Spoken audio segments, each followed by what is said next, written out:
Hello साथियों, नमस्कार।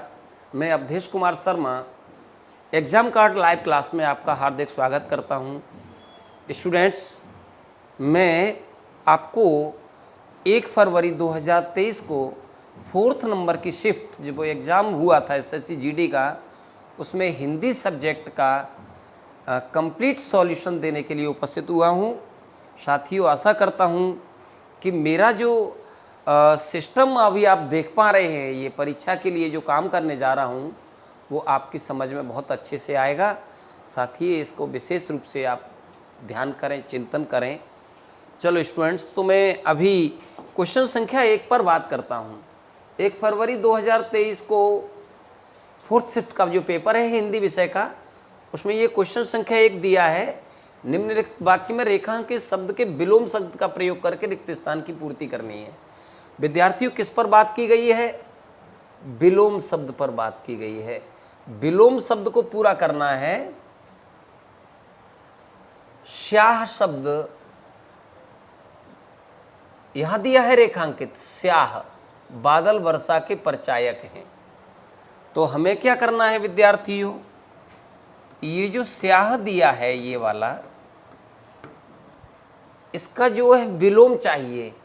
तो स्याह का अर्थ है श्यामला। स्याह का अर्थ क्या है? श्यामला। यह श्याम वर्ण कहिए या फिर एक प्रकार से काला भी कह सकते हैं स्टूडेंट्स। तो स्याह का अर्थ क्या है? श्यामला कहना चाहिए, श्याम वर्ण कहना चाहिए या काला कहना चाहिए। अब इसको पूरा करना है। बादल से वर्षा की संभावना कम होती है, विलोम से पूरा करना है। तो श्याम तो पूरी तरह से उसी का पालन करता है, अंधेरे से मैच नहीं है। काले का अर्थ वही है, लेकिन सफ़ेद की अगर बात करते हैं, ये जो सफ़ेद वाला विकल्प आप देख रहे हैं स्टूडेंट्स, सफ़ेद बादल से वर्षा की संभावना कम होती है और स्याह बादल वर्षा के परिचायक होते हैं। तो विकल्प का उत्तर क्या होगा? सफ़ेद। क्योंकि स्याह का अर्थ क्या देख रहे हैं? काला। तो काला का सफ़ेद होगा। तो क्वेश्चन नंबर 1 का जो उत्तर है वो क्या है? 4th विकल्प है ये वाला। चलिए आगे क्वेश्चन संख्या 2 पर विचार करिए आप लोग। सुंदरी के लिए पर्याय शब्द निम्न में से क्या होगा? स्टूडेंट, क्या पूछा है? सुंदरी। तो सुंदरी के लिए नारी हो सकता है, सुंदरी के लिए औरत हो सकता है, सुंदरी के लिए सुंदर दिखने वाली,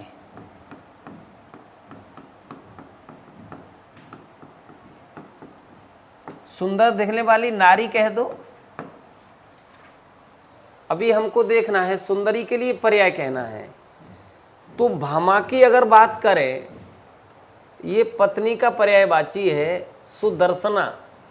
इसका मतलब है जो देखने में सुंदर दिखती हो।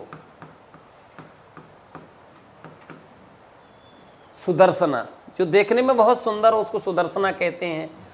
वनिता पत्नी को कहते हैं। रानी एक नारी है, राजा की नारी होती है वो। तो विद्यार्थियों, ये उत्तर नहीं हो सकता है, ये उत्तर नहीं हो सकता है, ये उत्तर नहीं हो सकता है। सुंदरी का जो पर्यायवाची है वो ठीक से मिलान ये करता है पूरी तरह से। क्वेश्चन संख्या 2 का विकल्प संख्या 2 ही उत्तर होगा। आगे क्वेश्चन नंबर 3 पर ध्यान देना आप लोग।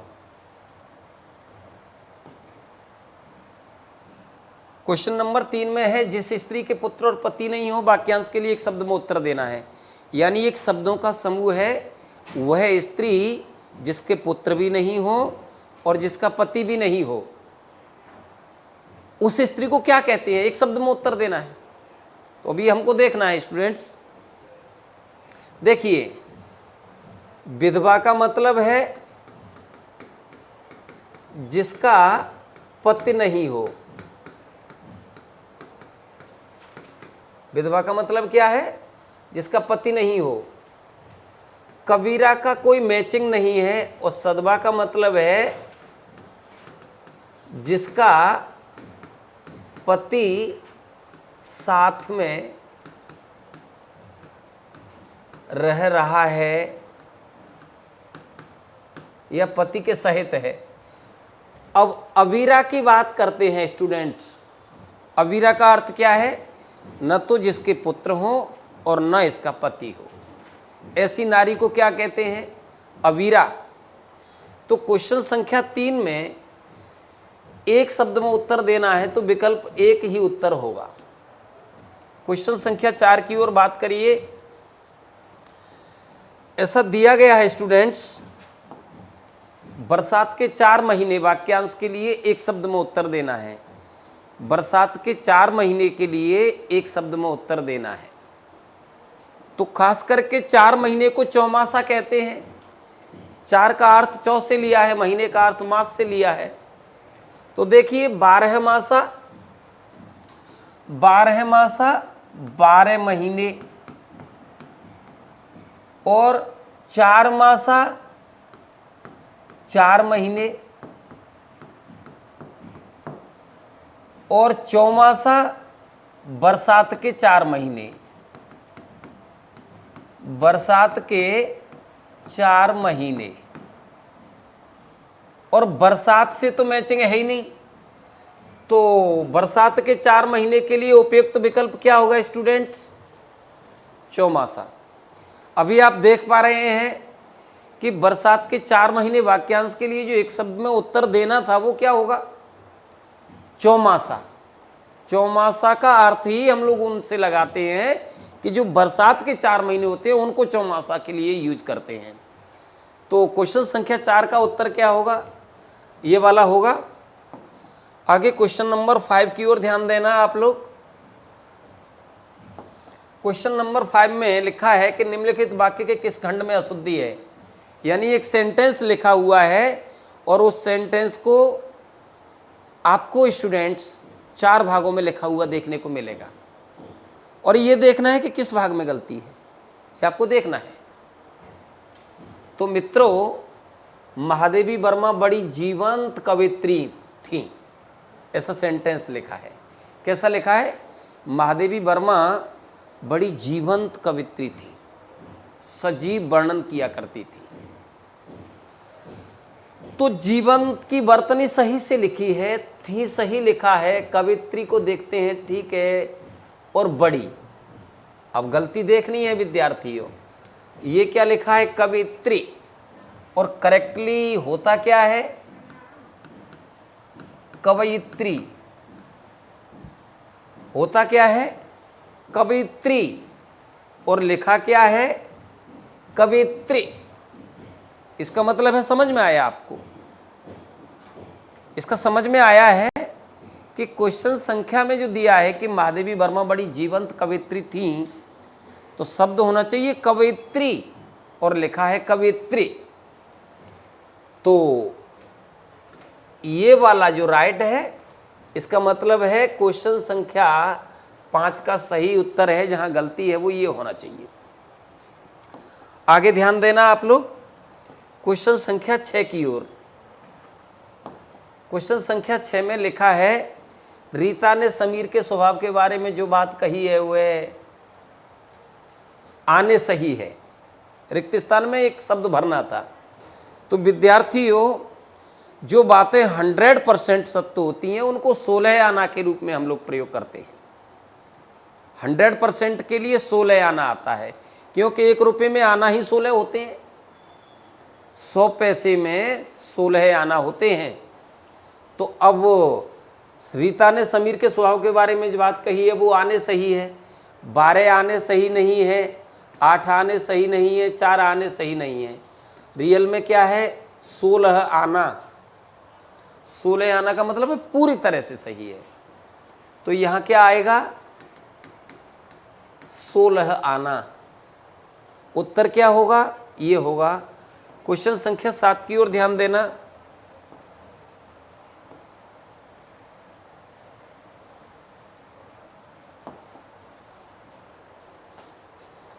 निम्नलिखित वाक्य में रेखांकित अंश के लिए उचित मुहावरा दिया गया है, विकल्प चुनना है। रेखांकित कहाँ लिखा है विद्यार्थियों? मन को शांति मिली, यहां रेखांकित किया है, मन को शांति मिली, इसको रेखांकित किया है। बेटा अच्छे अंकों से पास हो गया, मां के मन को शांति मिल गई, ऐसा कथन है। रेखांकित किया है मन को शांति मिलना।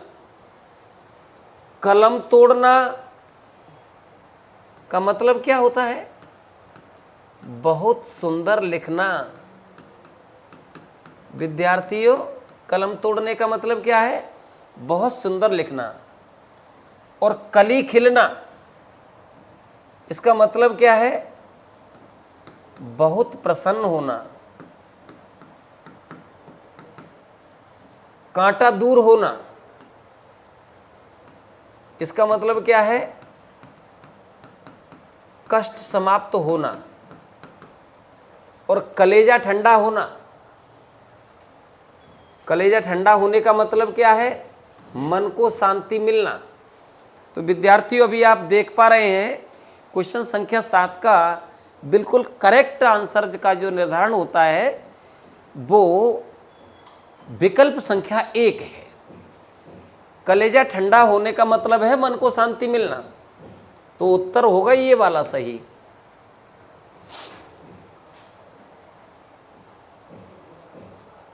अगले क्वेश्चन की ओर ध्यान करेंगे आप लोग।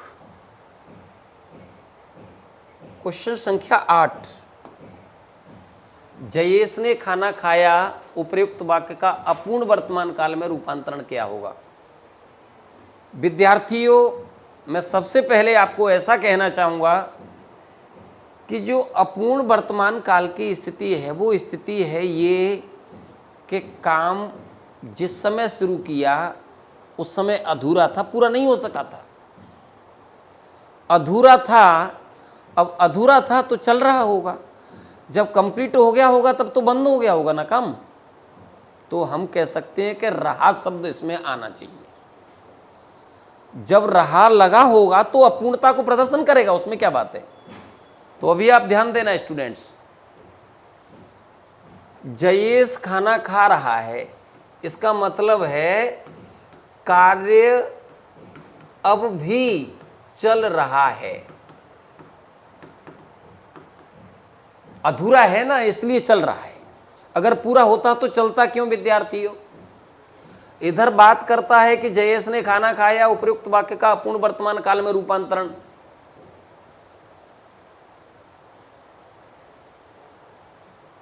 शायद जयेश खाना खा रहा हो, ये किसकी बात करता है विद्यार्थियों? संभावना की।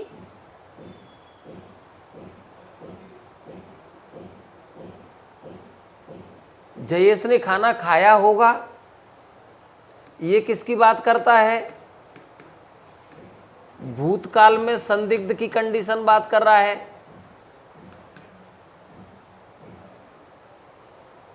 जयेश ने खाना खा रहा होगा, ये तो सेंटेंस ही गलत है स्टूडेंट। तो सही से उत्तर क्या होगा? ये होगा। क्वेश्चन संख्या 8 का विकल्प नंबर 1 ही उत्तर होगा स्टूडेंट। जयेश ने खाना खाया, जयेश खाना खा रहा है, काम अभी हो रहा है, इनकम्प्लीट था इसलिए हो रहा है। अगर कंप्लीट होता तो रहा शब्द नहीं आता। तो जब जब भी स्टूडेंट इस तरीके की बात सामने आती है अपूर्णता की, तो रहा शब्द जरूर आएगा, ये हम फाइनल करते हैं। चलो आगे क्वेश्चन की ओर ध्यान देना। निम्नलिखित में से एक शुद्ध वाक्य को पहचान करना है।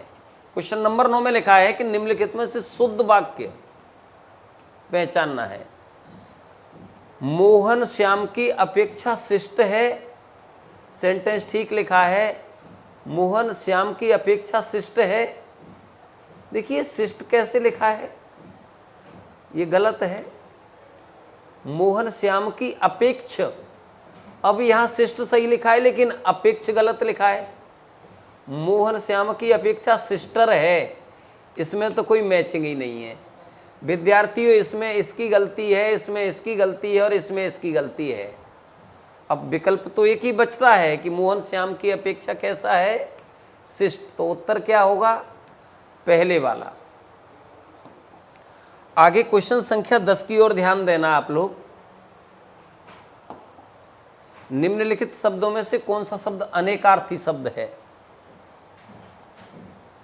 विद्यार्थियों अनेकार्थी का मतलब क्या है, एक से ज्यादा अर्थ धारण करे, एक से ज्यादा अर्थ धारण करने वाला होना चाहिए। निम्नलिखित शब्दों में से कौन सा अनेकार्थी है। तो मेढक अपना अर्थ एक धारण करता है, बोरा अपना अर्थ धारण करता है, मोती अपना अर्थ करता है। लेकिन मुद्रा की अगर बात करें तो देखिए, मुद्रा की अगर बात करें तो मुद्रा का अर्थ क्या है, पैसा। और एक सेंटेंस कहता हूं कि भगवान कृष्ण जब मुरली बजाते हैं तो त्रिभंग मुद्रा में दिखाई देते हैं। तो मुद्रा का अर्थ क्या समझ में आया है, अवस्था या रूप, ये मुद्रा का है। इसका मतलब है दो अर्थ हैं, दो अर्थ हैं तो एक से ज्यादा है, एक से ज्यादा है तो अनेकार्थी होगा। तो क्वेश्चन संख्या 10 का उत्तर क्या होना चाहिए, विकल्प संख्या बी। समझ में आया स्टूडेंट्स। चलो अगले क्वेश्चन संख्या 11 की ओर ध्यान देना आप लोग। क्वेश्चन संख्या 11 में देख रहे हैं, निम्नलिखित वाक्यांश के लिए एक सार्थक शब्द क्या होगा। यानी एक वाक्यों का समूह है, उस वाक्यों के समूह के लिए जो उचित उत्तर है वो क्या होगा, वो आपको देखना है। एक शब्द में उत्तर देना है जो इच्छा के अधीन है। क्या पूछा है, जो इच्छा के अधीन है। अब विद्यार्थियों आप लोग जानते हैं कि आंशिक का मतलब क्या है, अंश रूप में, अंश रूप में। और अमानत का अर्थ क्या है, धरोहर जिसको कहते हैं। और ऐच्छिक का मतलब क्या है,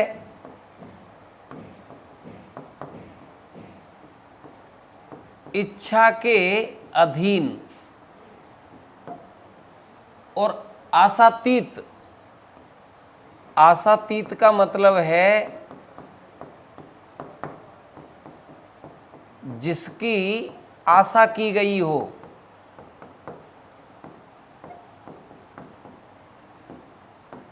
ये है। तो क्या निकल करके आ रहा है, ऐच्छिक का मतलब इच्छा के अधीन। अब इच्छा के अधीन की बात निकल के आ रही है तो उत्तर क्या होगा, ऐच्छिक। क्वेश्चन संख्या 11 का जो सही आंसर है वो होना चाहिए विकल्प संख्या 3, ये वाला। समझ में आया स्टूडेंट्स। चलो आगे ध्यान देना। क्वेश्चन संख्या 12, क्वेश्चन संख्या 12 पर ध्यान देना। कौन से विकल्प में क्रमशः अकर्मक सकर्मक क्रिया का सही युग्म दिया गया है। यानी क्या कहा गया है सेंटेंस में, स्टूडेंट सेंटेंस में ऐसा कहा गया है कि पहले अकर्मक क्रिया होनी चाहिए और इसके बाद में सकर्मक क्रिया होनी चाहिए। पहले अकर्मक, इसके बाद में सकर्मक। अकर्मक क्रिया कौन सी होती हैं, जिनके साथ कर्म नहीं होता है या जिनमें कर्म की संभावना नहीं होती है वो अकर्मक होती हैं। और जिनमें कर्म हो या जिनमें कर्म की संभावना हो, ऐसी क्रियाओं को क्या कहते हैं, सकर्मक क्रिया कहते हैं। तो चलिए अभी मिलान करता हूं मैं अभी सेंटेंस पर। गिरना और देना, देखिए अगर बात गिरना की करते हैं तो गिरना से जब हम बात करते हैं तो उत्तर कैसा आ रहा है, अकर्मक।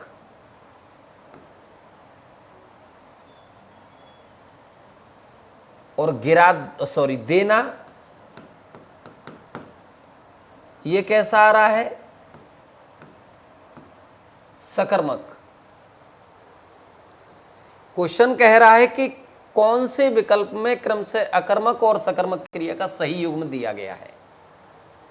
कहना, सोना ये पालन नहीं करता है, बैठना लेटना पालन नहीं करता है, खाना लिखना पालन नहीं करता है, क्योंकि कहना सोना दोनों अकर्मक,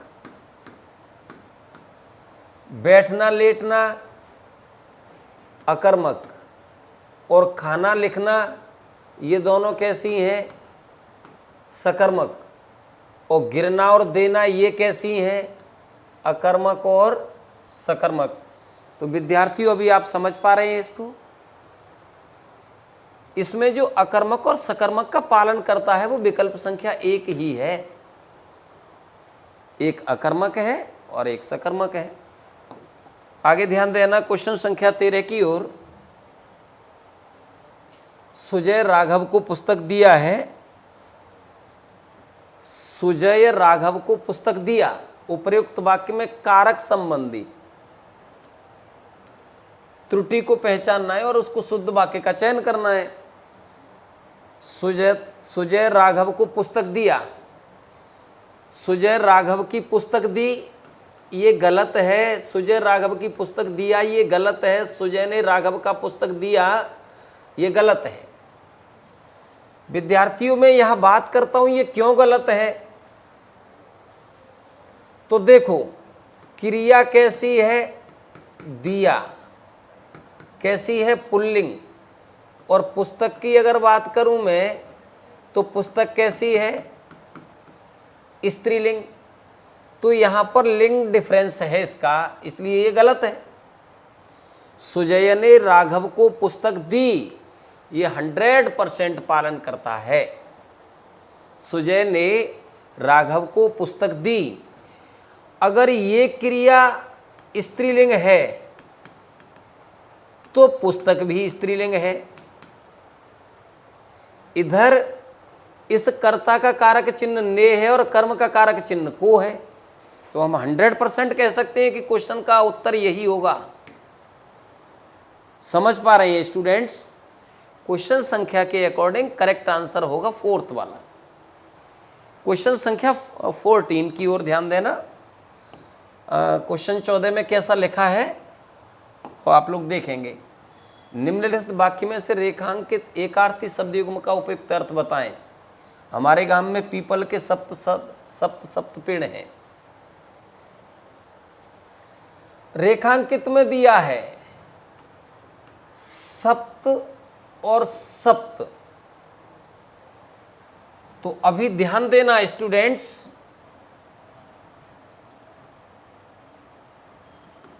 ये शब्द दिया है सप्त, इसका अर्थ होता है सापित, और ये जो सप्त दिया है उसका अर्थ है 7। एक है सापित और एक है 7, ये दोनों का अर्थ है। तो यहां पर पालन हो रहा है, लेकिन अभी मिलान करूंगा। नापित सापित का कोई अर्थ नहीं है, शुभ लाभ का अर्थ नहीं है, 2 बार 7 7 ये ठीक नहीं है। इसलिए बेस्ट करेक्ट क्या होगा, इसका मिलान इससे होगा स्टूडेंट, इसलिए विकल्प का उत्तर ये होगा। समझ में आया आपको। इस क्वेश्चन का उत्तर क्या होगा, पहला विकल्प। अदरवाइज तो पालन करते ही नहीं है ठीक से। क्वेश्चन संख्या 15 की ओर ध्यान देना आप लोग।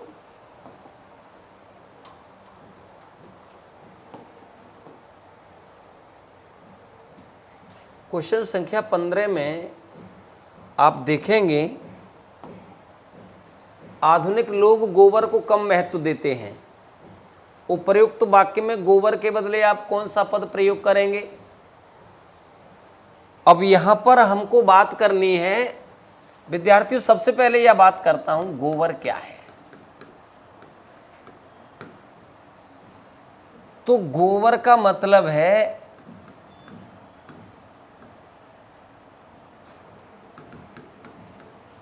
पशुओं का अपशिष्ट पदार्थ ये है। तो विद्यार्थियों गोबर की बात करनी थी। कुसुम का अर्थ क्या है? फूल। और अक्षत का मतलब क्या है? चंदन। और तुलसी एक पौधा है तुलसी का। और गोमय का अर्थ क्या है? गोबर। तो उत्तर क्या होगा? गोमय इसका अर्थ है। अक्षत का अर्थ दही भी है। ये पंच तत्व में आता है स्टूडेंट। आगे ध्यान देना, क्वेश्चन संख्या 16 की ओर ध्यान देना। एक गद्यांश दिया हुआ है और गद्यांश को पढ़ करके हमको उपयुक्त विकल्पों से उत्तर का चयन करके इस सेंटेंस को पूरा करना है। तो देखते हैं सबसे पहले क्या है। भारत कृषि प्रधान देश है। रिक्त स्थान दिया है। भारत कृषि प्रधान तो क्षेत्र नहीं है विद्यार्थियों, नगर नहीं है, राज्य नहीं है, भारत तो देश है। इसलिए क्वेश्चन संख्या 16 का उत्तर क्या होगा? यहाँ क्या भरा जाएगा? देश। भारत कृषि प्रधान देश है। क्वेश्चन संख्या 17 पर आप लोग ध्यान देना। रिक्त स्थान के माध्यम से पूर्ति करनी है। यहाँ की अधिकांश जनता करती है। अधिकांश जनता व्यवसाय नहीं कर सकती है। अधिकांश जनसंख्या खेती करती है। खेलने से कार्य नहीं चलेगा, गुजारे से काम नहीं चलेगा। तो ये उत्तर नहीं हो सकता, ये उत्तर नहीं हो सकता, ये उत्तर नहीं हो सकता। भारत देश की अधिकांश जनसंख्या क्या करती है? खेती करती है। तो विद्यार्थियों इस क्वेश्चन संख्या 17 का उत्तर क्या है? ये खेती वाला। यहाँ क्या भरा जाएगा? खेती। आगे क्वेश्चन संख्या 18 की ओर ध्यान देना। क्वेश्चन संख्या 18 में रिक्त स्थान की उपयुक्त शब्दों से पूर्ति करनी है। कृषि ही उसकी जीविका का साधन है और यही व्यवसाय है। कृषक आज भी में रहता है। यानी जितने भी किसान लोग हैं विद्यार्थियों, शहरों में नहीं रह सकते हैं। विश्व की चर्चा नहीं की है, देश में रहते हैं, ये बात ठीक है, लेकिन किसान तो भाई गांवों में ही रहेंगे। इसलिए क्वेश्चन संख्या 18 का जो उचित उत्तर है उसका क्या होगा? गांवों के निवास करने वाले हैं। गांव में लोग रहते हैं, खेती करते हैं। तो जितने भी किसान लोग हैं वो खास करके गांवों में रहते हैं। अधिकांशतः गांवों में ही रहते हैं किसान। क्वेश्चन संख्या 19 की ओर ध्यान देना।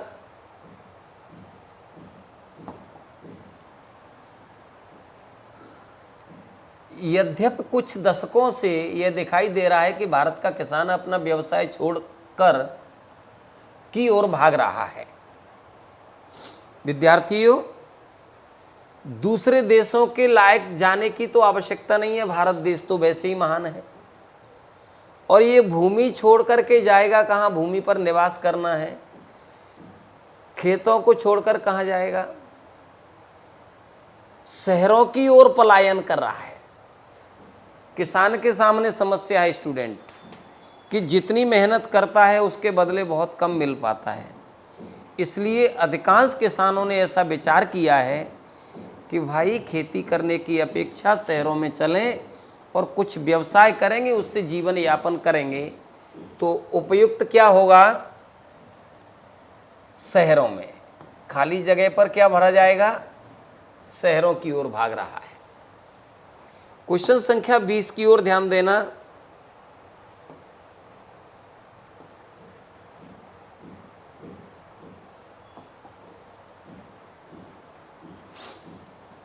क्वेश्चन संख्या 20 में रिक्त स्थान की पूरी करनी है। फिर भी नगर और गांव के बीच की भूमि पर आज भी होती है। विद्यार्थियों जब बात भूमि की है तो पूछताछ क्यों होगी? देखरेख नहीं। गांव और बीच का जो स्थान है, शहर का जो स्थान है, उस स्थान पर खेती होती है। खाद्यान्न अर्थ तो वही लेकर के आ रहा है, लेकिन खेती करने से ही खाद्यान्न तो होगा। समझ पा रहे हैं आप लोग? तो उपयुक्त तो उत्तर क्या होगा? खेती। तो इसमें क्या भरा जाएगा? खेती। इस प्रकार स्टूडेंट मैंने इन 20 क्वेश्चंस को सॉल्व किया है। 1 फरवरी को जो होने वाली परीक्षा थी उस पर मैंने इस तरीके से अपना प्रयास किया है। साथ ही मैं आपसे कुछ संदेश देना चाह रहा हूँ स्टूडेंट्स। अग्रवाल एग्जाम कार्ड से हमारी एक पुस्तक है। इस पुस्तक के अंदर इतनी सारी विशेषताएं हैं जिनका मैं कुछ वर्णन कर पाऊंगा विद्यार्थियों। पुस्तक की बहुत सारी विशेषताओं का वर्णन तो नहीं कर सकता हूं, लेकिन बहुत ही उच्च कोटि की ये पुस्तक है। इस पुस्तक के अंदर सॉल्यूशन का जो सिस्टम दिखाया है, हमारे साथी टीचरों ने, हमारे सहयोगियों ने इतना अच्छा जो सजेशन किया है इस पुस्तक के बारे में। इस पुस्तक में बहुत ही अच्छी विधि से सभी प्रकार के प्रश्नों को हल करने का समावेश किया गया है। हर एक क्वेश्चन का सॉल्व करके इसका सॉल्यूशन बहुत अच्छा है। हाल ही में जो परीक्षाओं में आने वाले प्रश्नों का विगत वर्षों में जो समावेश किया था इस पुस्तक के अंतर्गत, वो सारे प्रश्न इस पुस्तक में मिलेंगे। तो विद्यार्थियों में आशा करता हूं कि आप इस पुस्तक को, वो मार्केट में आपको कहीं से भी मिल सकती है ये पुस्तक, आप इसको खरीद करके अपने आगामी भविष्य को उज्जवल बनाएंगे। तथा इस पुस्तक के अंदर एक अतिरिक्त विशेषता ये है कि सभी सब्जेक्ट के हर प्रश्न के लिए QR कोड को निर्धारित किया है। चाहे वो विषय हिंदी हो, अंग्रेजी हो, गणित हो, रीजनिंग हो या सामाजिक अध्ययन की बात करता हूँ, किसी भी विषय के किसी भी प्रश्न पर आपको दिक्कत आती है तो बस एक QR कोड को क्लिक करिए, आपको पूरा सॉल्यूशन मिलेगा। तो विद्यार्थियों, मैं ऐसी कामना करता हूं कि आप अपने उज्जवल भविष्य के लिए इस पुस्तक को ज़्यादा से ज़्यादा पठन पाठन में लेकर आइए तथा अपने सहयोगी जो साथी लोग हैं उनको इस तरीके का संदेश दीजिए कि ये पुस्तक जो है हमारी, वो आपके जीवन को एक बहुत अच्छा आयाम प्रदान करने वाली है।